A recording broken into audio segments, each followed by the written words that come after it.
And welcome back to Flexible Games, where we are playing FortressCraft Evolved Frozen Factory. Well, I have enough resources, literally, to just make one of these. So I need 16 of these. Then I just control click. See, I only have 16 titanium plate left. But now I should be able to, given a minecart, be able to upgrade one of these cargo lifts to the improved cargo lift, which will greatly increase our chances of getting more resources. Because I need a whole bunch of minecarts. So I'm going to need a lot of servo motors, which is going to use a lot of my copper that I had stored up. So I want exactly, let's get 15, 30. So let's get exactly 30 minecarts. For now, since we only have one lift operating, I want to put these back. I've got plenty of organic rock. So let's see if we have enough nickel plate. I doubt we have enough nickel plate. Oh, I don't have enough storage.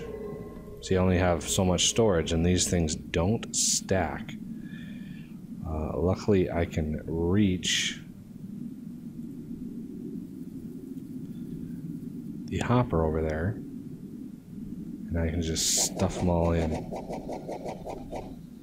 like that. Let's build another batch of 13 and push those in, and then I think I have 4 more.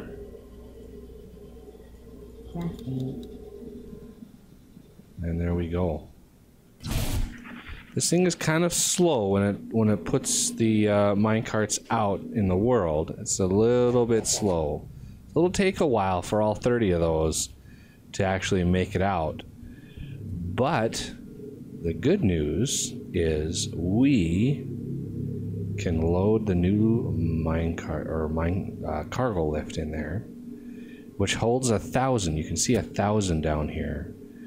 And it moves way faster than, oh, let's get rid of this error. Moves twice as fast as the last one. We gotta watch the power though. It's the only thing. I actually don't need this anymore. This or this. See, this power completely drained out, which is bad. It's very, very bad. We need another.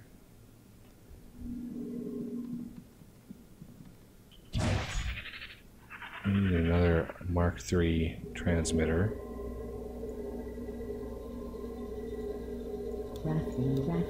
I'll make 2 of them. I don't want to go too crazy on that yet. I'm a little low on resources, and I still need to power all of that. So,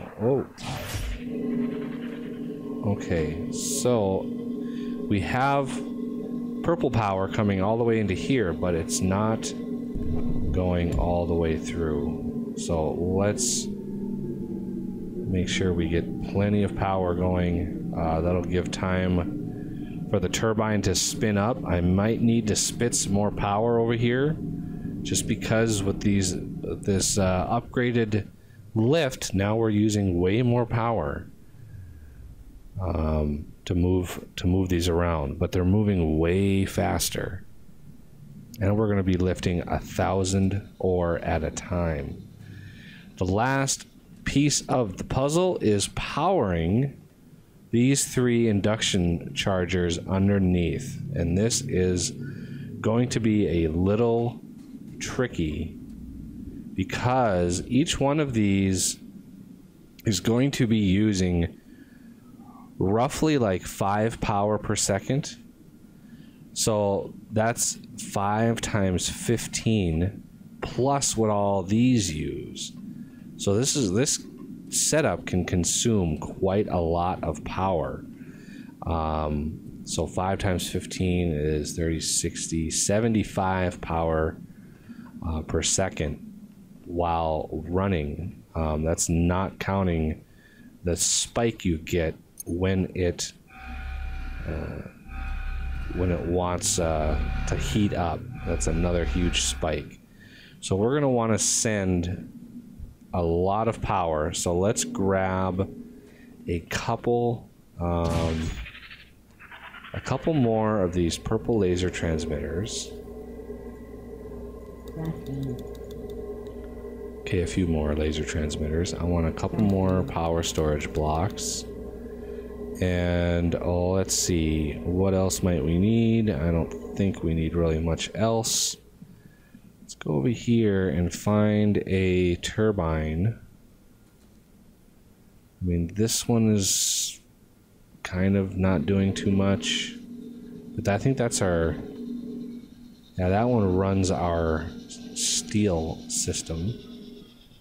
These 4 run the lab, but when the lab is running, these 4 will push all their power into the lab, and therefore there will be very little power for us to work with. So I think what our solution is to use that last turbine spot on the very end and build a turbine there. And this is going to be 36. Because there's a spot right at the very end there that I can actually put a turbine. And let's see, get to the turbine. And we want it right here. You know, as I'm adding these turbines and as I'm doing all of this, our threat level is starting to really, really go up.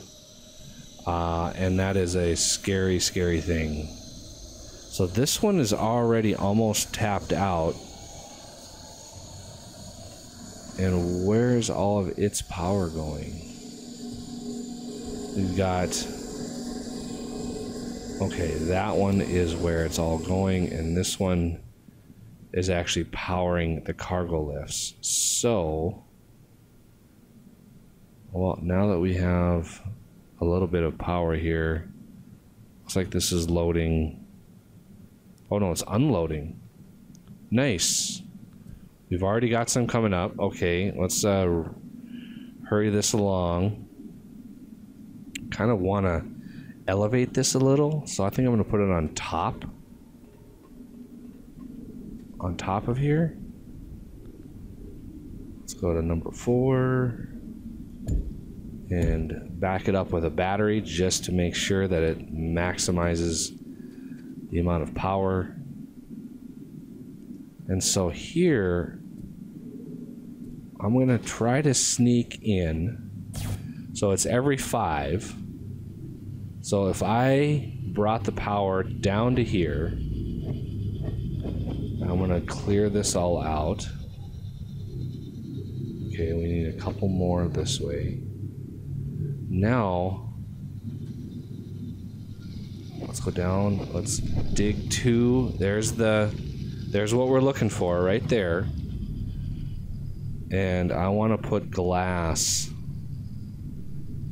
to cover that up. This is going to be a laser. So let's go to the next set.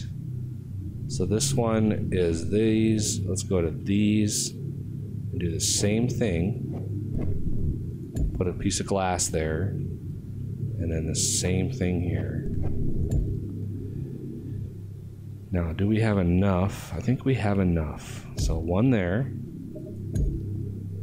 Actually, this one can come out this way, and I need another piece of glass right there.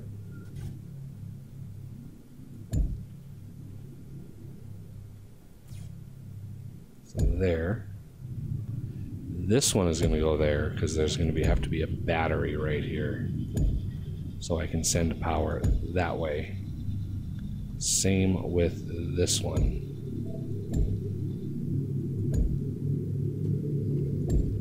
Just like that, and then I can put glass, sort of cover this up so it's an even surface.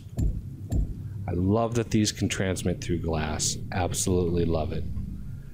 Okay, now this is coming out here. I could either go over and down, or I could go down and over. I'm kind of torn between the two.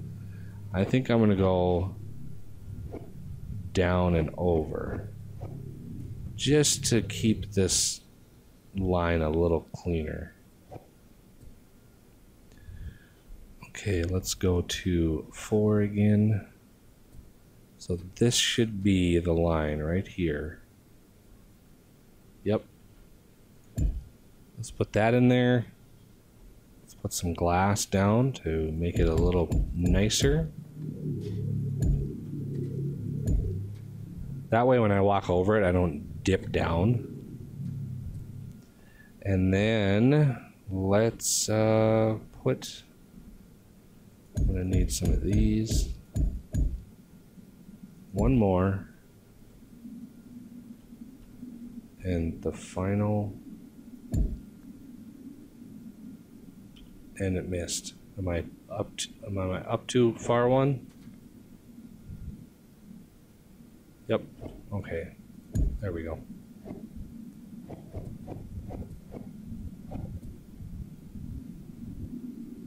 So now it hooks up, starts to push power in. All of these will start to get power as all of this fills up.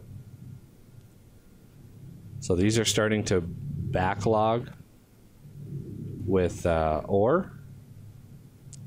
And we will manage these minecarts a little bit better so they're not doing laps around here. But I just needed to get some nickel going because I have it being sent down here, and so this needed to back up because we're always using these plasma heads for all of our other ores. So, you know, it was very important that I get nickel back up and running as quickly as possible. Now, granted, all the smelters aren't running because we're not bringing up nearly as much ore as we could. And we're, you know, doing 1,000 at a time, which helps, but it's not nearly enough. We really need all 3 of these to be just pushing out massive amounts of ore. The miner down below, I've got 2 ore extractors all upgraded. Those can definitely handle all of this as far as output goes. I might want to upgrade the motors that those have.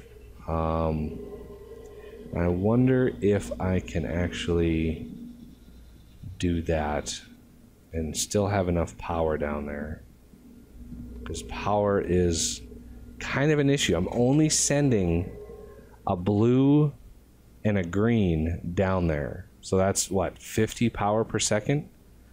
If I start stretching that too far, I'll run out of power and I'll need to completely redo this system, which is kind of a pain in the ass. So I'm resisting the need to do that. Look at all the bars. That is a very happy sight to see.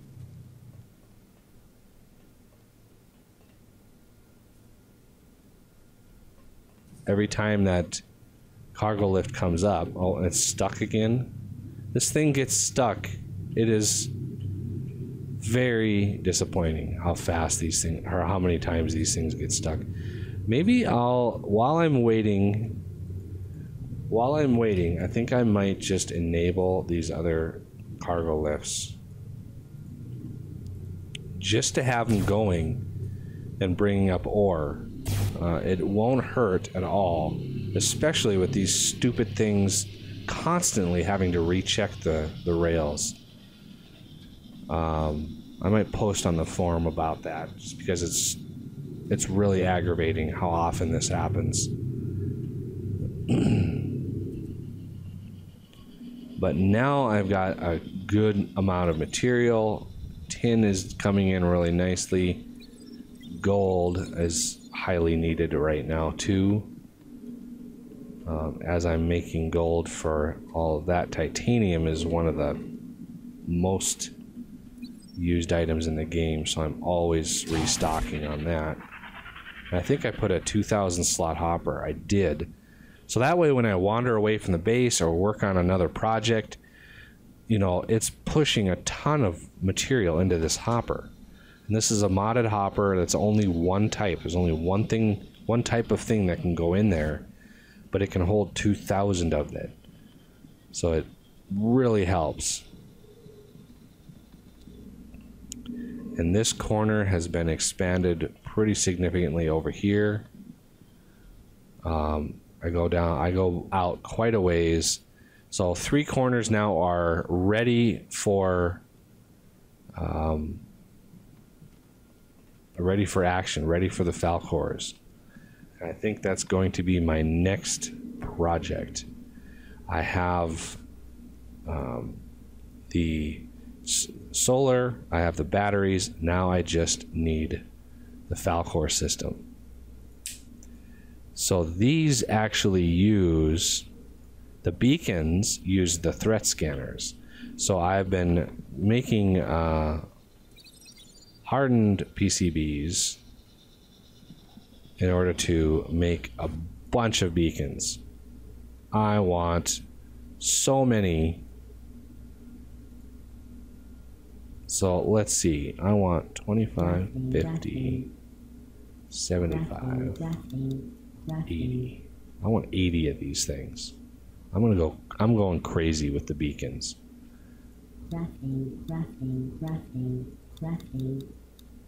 There's 80 beacons.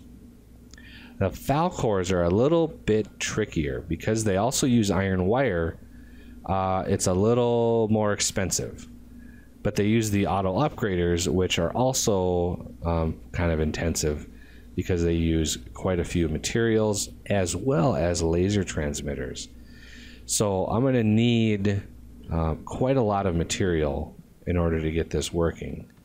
But for now, we have beacons, and so to streamline this process, these need sky clearance. These need to be able to see the sky. In order to do that, I'm going to make sure when I place these that there's no ore above me. So the diagonal is the important part. So this is the diagonal. There's a whole bunch of material over there. I want to place, so I do this, this, and then 4 of these, like that. And then I go out a ways on a diagonal here and do it again while the land loads there. It's such a cool effect. I love that effect. So there's another one. I'm actually going to pick up some of these because I don't have any Falcors yet. And I can always drop stuff off because there is a lot of bug parts over here. And now that I'm processing them, it's kind of a waste to have them degrade on the ground. Got a couple more spots to go in this direction, but it'll be pretty fast because there's, you know, it's not just gigantic mountains around, which really helps. Okay, so I want to try to line these up fairly well. Okay, so right about here, shouldn't be anything above. And then place the beacons. And then right in the middle here, because they only have a certain amount of range, right sort of in the middle, I want to put another one. Make sure I'm facing the right way here. And this gives me a little bit of ability to clear some more terrain. I'm not getting in the way of my lines, so that's good. And yes, these beacons probably grab some stuff, but they'll hold on to it until I get my Falcor system up. So every corner will look like this. I will do the rest off camera just to save a little time. And I'm going to put another one right here. Oh. Oh. Right about here, my frame rate really starts dying. And then I'm going to put one right near my CPH.